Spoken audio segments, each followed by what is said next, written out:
नमस्कार, आप देख रहे हैं हमारा खास बुलेटिन मेट्रो न्यूज। आपके साथ मैं हूं शंकर दत्त पंत। एक बड़ी खबर इस वक्त आपको बता दें, फरीदाबाद से खबर आ रही, जहां पर कोरोना ब्लास्ट हुआ है। पिछले 24 घंटे में 1560 केस सामने आए हैं।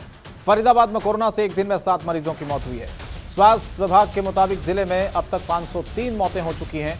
तो ये आंकड़ा आप देखिए, पिछले 24 घंटे में जो सामने आया है वो डरा रहा है, क्योंकि लगातार संक्रमितों की संख्या बढ़ती जा रही है और मौतों का आंकड़ा भी बढ़ता जा रहा है। फरीदाबाद का ये हाल है। हालांकि फरीदाबाद में सख्ती की गई है, लेकिन उसके बावजूद भी आप देखेंगे कई लोग घरों से बाहर निकलते हुए बिना मास्क के, बिना सोशल डिस्टेंसिंग के आपको नजर आएंगे। और ऐसे ही लोगों पर पुलिस कार्रवाई कर रही है, उनके चालान कर रही है।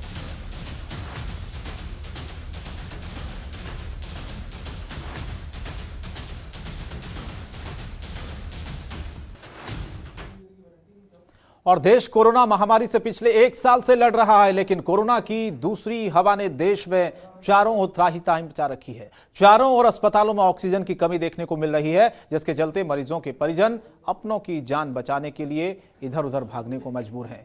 ऑक्सीजन के लिए लोग दौड़ रहे हैं। ऐसा ही एक मामला दिल्ली से सटे फरीदाबाद में देखने को मिला, जहां एक बेटी अपनी मां की जान बचाने के लिए पिछले 48 घंटों तक लाइन में लगी रही, लेकिन आज भी उसे ऑक्सीजन का सिलेंडर नहीं मिला।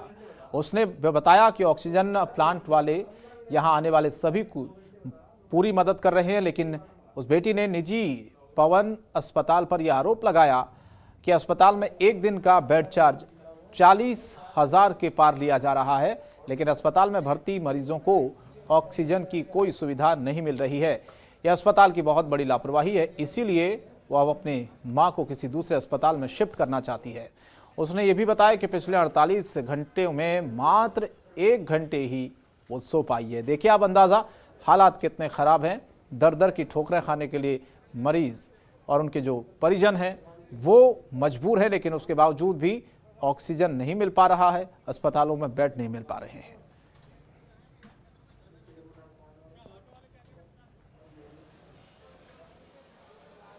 मम्मा हॉस्पिटल में एडमिट है। 40,000 रुपये पर डे बेड ले रहे हैं वो लोग, और ऑक्सीजन नहीं दे रहे। पिछले 48 घंटे में उन्होंने 1 सिलेंडर मुझे नहीं दिया है अभी तक, और मेरी मम्मी का फ्लो 15 लीटर पे चल रहा है। तो कौन सा हॉस्पिटल है? और पवन हॉस्पिटल है, सेक्टर 56 सेक्टर में, फरीदाबाद। ऑक्सीजन लेने पहुंचे हैं, क्या रेट ऑक्सीजन मिल रही है, क्या दिक्कत है आपको यहाँ देखनी पड़ रही है? मेरे को कोई दिक्कत नहीं दिख रही भैया, मेरे को बहुत सपोर्ट मिल रहा है यहाँ से। मेरे को अपने हॉस्पिटल से कोई सपोर्ट नहीं मिल रहा। मैं अपनी मम्मी का हॉस्पिटल चेंज करवाने की सोच रही हूँ। मामला ये है जी, कोविड की वजह से अभी तक इसका ट्रीटमेंट तो कोई समझ में आया नहीं, और पेशेंट ज़्यादातर ऑक्सीजन सपोर्ट में ही हैं, जिस करके लोगों को होम आइसोलेशन में भी ऑक्सीजन की ज़रूरत पड़ रही है। और उसके अलावा होम आइसोलेशन के अलावा हॉस्पिटल्स की बहुत ज़्यादा रिक्वायरमेंट बढ़ गई है, जिसकी वजह से प्लांट में बहुत ज़्यादा भीड़ लगी हुई है। प्लांट पर लोग अंदर तक चढ़े पड़े, जबकि इतना लोगों को समझाना बहुत मुश्किल हो गया है जी। लोगों को समझाते रहते हैं हम, बट लोग सुनने को तैयार नहीं। सर, दिल्ली से ऑक्सीजन लेने नहीं आए हैं। मम्मी हॉस्पिटल में ही एडमिट है फरीदाबाद में, वहीं से वो लेने के लिए आई हूँ मैं ऑक्सीजन। कितनी मदद यहाँ ऑक्सीजन प्लांट पर आपको मिल रही है? सर ने आते ही जैसे ही देखा, उन्होंने मुझे ऑक्सीजन दिलवाने के लिए सिलेंडर्स आगे करवा दिए थे। अगर ऑक्सीजन की रेट की बात करें तो कितने की पड़ती है जो आपकी ऑक्सीजन? सर, अभी पता नहीं है, मुझे पता लगेगा जब सिलेंडर भर जाएंगे। मैं कल रात से ही लाइन में खड़ा हूँ। मेरे को ना तो एक सिलेंडर मिला है, पर्ची मेरे हाथ में है, 6 सिलेंडर की पर्ची काट दी है, लेकिन मेरे को कोई सिलेंडर नहीं मिला है। तो क्या वजह है? ऑक्सीजन नहीं है या ऑक्सीजन ख़त्म हो गई? क्या वजह है जो है? ये तो हमें पता नहीं जी, क्या हो रहा है क्या नहीं हो रहा, लेकिन 15वां नंबर है। उससे पहले ही जो पहले मतलब हमसे जो बाद के नंबर है वो पहले लेके जा रहे हैं हम, फिर भी हमें सिलेंडर नहीं मिल रहा है। और गुरुग्राम में कोरोना लगातार रिकॉर्ड तोड़ रहा है। साइबर सिटी गुरुग्राम में तेजी से कोरोना के मामले बढ़ते जा रहे हैं। पिछले 24 घंटे में कोरोना के 5,042 मरीज सामने आए हैं। गुरुग्राम में कोरोना से एक दिन में 9 लोगों की मौत हुई है। साइबर सिटी में मौत का आंकड़ा 462 तक पहुंच गया है। तो 5,042 मरीज सामने आए हैं पिछले 24 घंटे में। गुरुग्राम की अगर बात करें, 9 लोगों की मौत हुई है।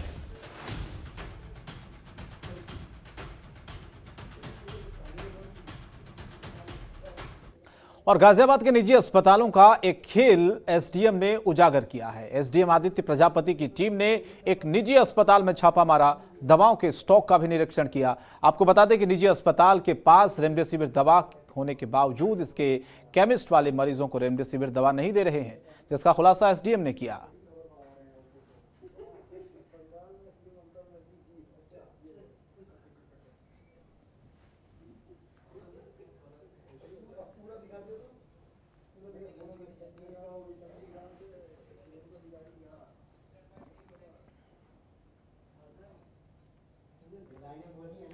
और खबर गौतम बुद्ध नगर से है, जहां पर सीएमओ ने सफाई देते हुए कहा कि दिन रात महामारी में काम करने वाला आदमी ऐसी बात नहीं कर सकता। दरअसल बीते दिन सीएमओ का एक वीडियो वायरल हुआ था, जिसमें रेमडेसिविर इंजेक्शन के लिए एक महिला ने सीएमओ के पैर पकड़ लिए थे। जहां महिला सीएमओ से इंजेक्शन की मांग कर रही थी, ये तस्वीरें भी वही हैं। लेकिन इंजेक्शन नहीं मिलने पर महिला के बेटे की मौत हो जाती थी और इसी के चलते मामला काफी गंभीर हो जाता है। सीएमओ ने जेल भेजने वाले वीडियो के बाद सीएमओ ने सफाई देते हुए कहा कि रेमडेसिविर मांगने पर जेल भेजने वाली बात बिल्कुल भ्रामक है, गलत है, मैंने ऐसा कुछ नहीं कहा है। साथ ही डीएम ने सीएमओ को फटकार भी लगाई थी और मरीजों से परिजनों से अच्छे से व्यवहार करने के लिए कहा और दोबारा ऐसा ना करने की हिदायत दी गई है।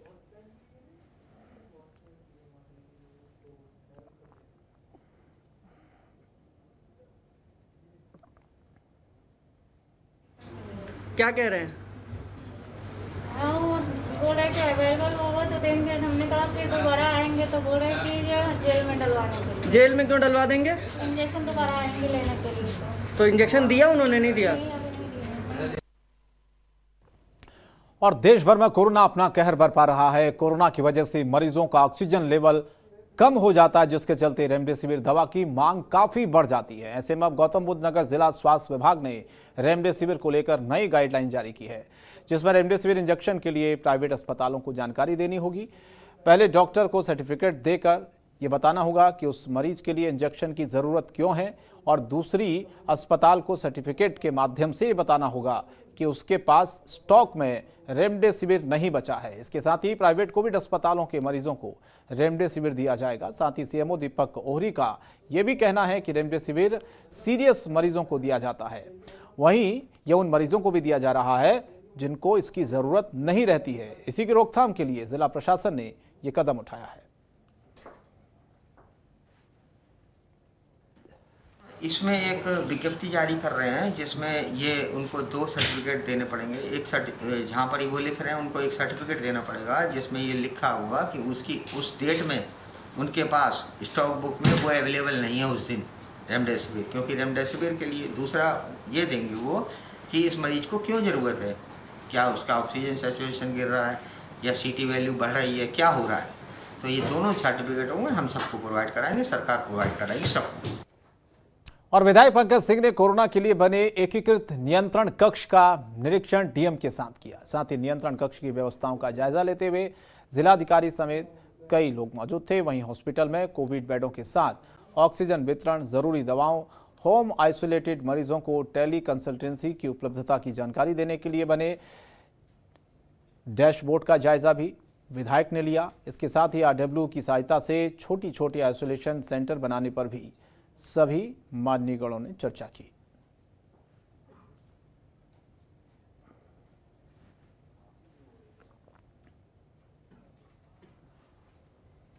और नोएडा के सेक्टर 20 में नोएडा पुलिस को एक बड़ी सफलता मिली है। पुलिस ने ऑक्सीजन की कालाबाजारी करने वाले 2 आरोपियों को गिरफ्तार किया है।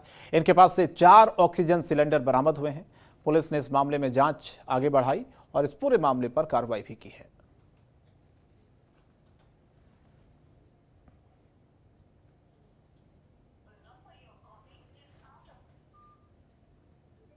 और कोरोना देश में कहर बरपा रहा है। रोज हजारों लोग अपनी जान गंवा रहे हैं और केवल गिनती सरकारी आंकड़ों की हकीकत से कहीं ज्यादा है। शमशानों में पहुंचने वाले शवों और सरकारी आंकड़ों में जमीन आसमान का अंतर दिखता है। नोएडा के अंतिम निवास में रोज सैकड़ों शवों का अंतिम संस्कार किया जा रहा है।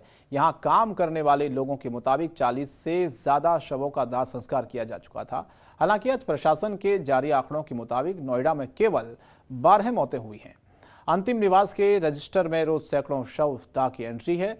इसका अंदाजा इसी से लगाया जा सकता है कि पहले यहां केवल सीएनजी के शवदाह किए जाते थे, लेकिन अब शवों की संख्या इतनी बढ़ गई है कि सीएनजी के साथ साथ यहां पर लकड़ियों से भी शवदाह किया जा रहा है।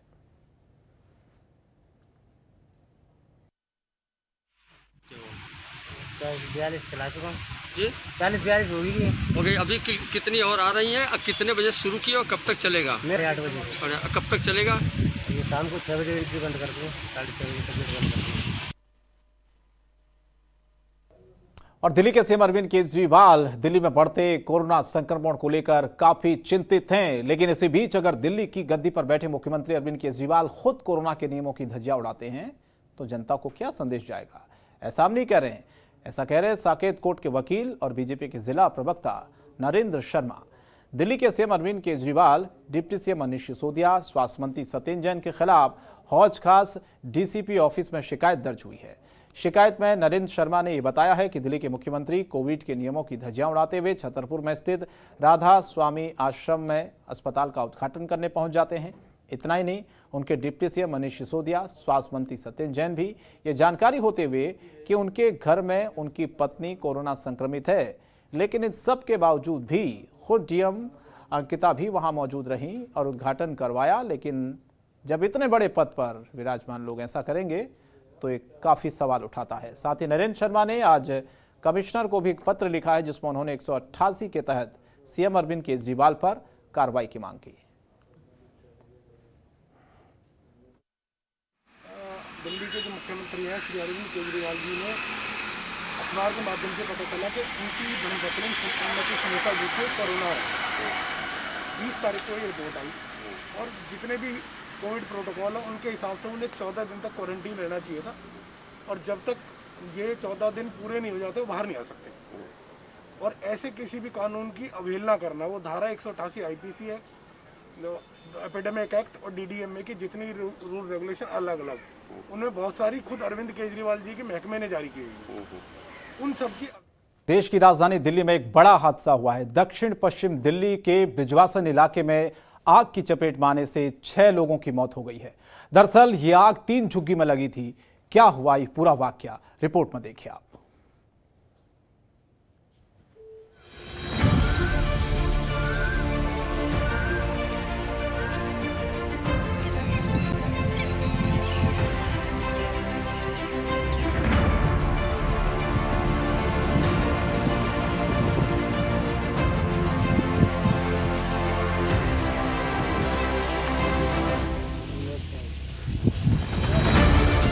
साउथ वेस्ट दिल्ली के ब्रिजवासन इलाके में खेत में बने झुग्गियों में आग से एक ही परिवार के 6 लोग झुलस गए।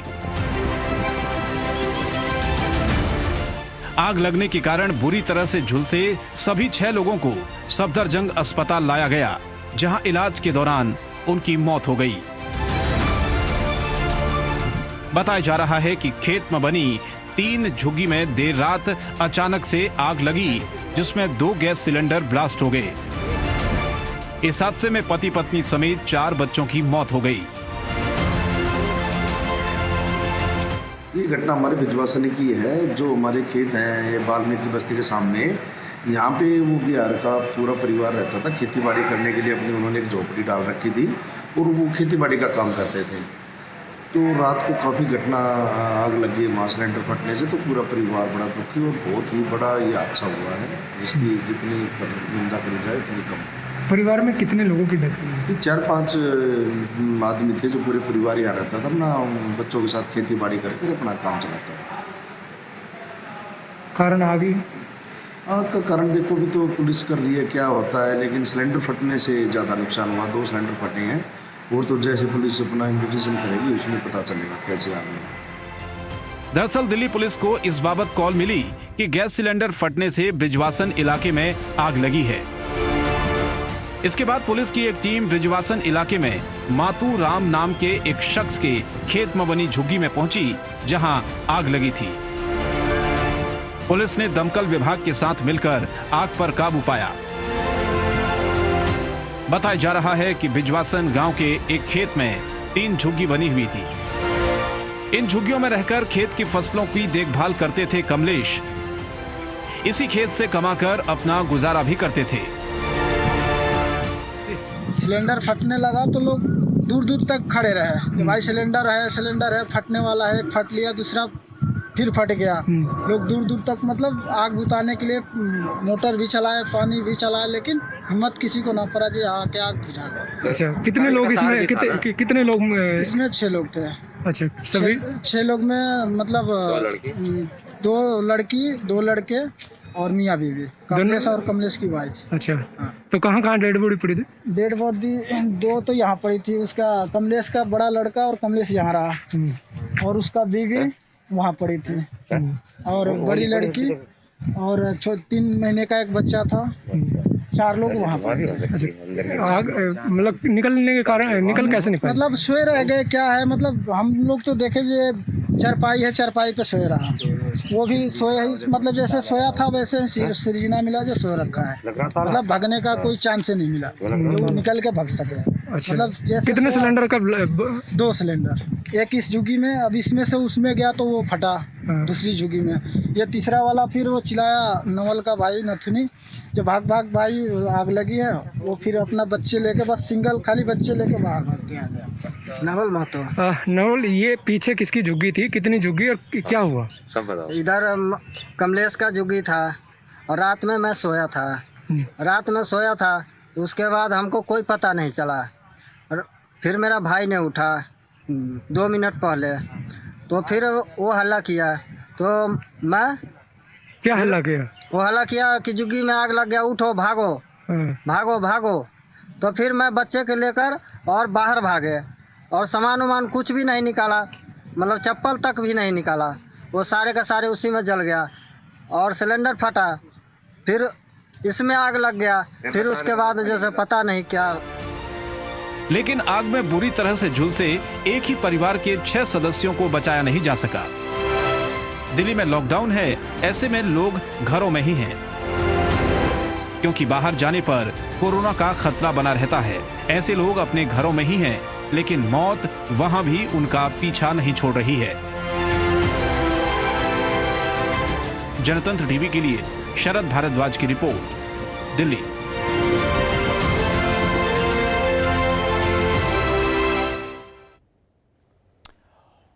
तो एक गुप्त सूचना पर कार्रवाई करते हुए दिल्ली पुलिस के स्पेशल स्टाफ ने आउटर डिस्ट्रिक्ट कॉम्प्रिहेंसिव भेरा इंक्लेव पश्चिम बिहार के एक तहखाने पर छापा मारा, जहां दिल्ली में लागू लॉकडाउन के आदेशों का उल्लंघन करते हुए प्रॉपर्टी डीलर ऑफिस के बेसमेंट में अवैध हुक्का बार चलाया जा रहा था।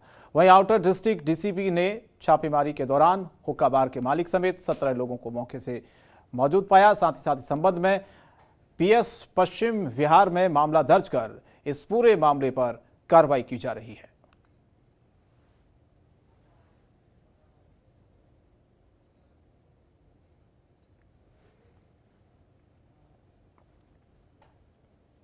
और दिल्ली के छावला थाना इलाके से पुलिस ने 2 बदमाशों को गिरफ्तार किया है। जानकारी मिली है कि बदमाश हरियाणा के रहने वाले हैं और दिल्ली में वारदातों को अंजाम देते थे। उनके पास से एक रिवॉल्वर समेत कुछ जिंदा कारतूस मिले हैं, जबकि इनका एक साथी भागने में कामयाब हुआ है, जिसकी तलाश की जा रही है।